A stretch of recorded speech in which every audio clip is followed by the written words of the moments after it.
తన తప్పిపోయిన కుమారుడి మీద నిరీక్షణ కలిగి ఉన్నాడు, ఆశ కలిగి ఉన్నాడు, ఎదురు చూస్తున్నాడు. ఉదయం లేచిన కాదు గేటు వైపే చూస్తున్నాడు. తప్పిపోయిన కుమారుడు ఎప్పటికైనా తిరిగి వస్తాడు.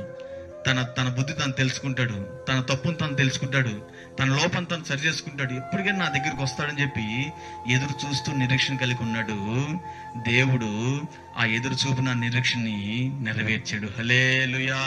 అల్లంత దూరాన్ని కుమారుడు కనపడగానే పరిగెత్తుకుని వెళ్ళిపోయాడు. కుమారు దగ్గరికి పరిగెత్తుకుని వెళ్ళిపోయాడు, వాటేసుకున్నాడు, కౌలించుకున్నాడు, ముద్దాడాడు.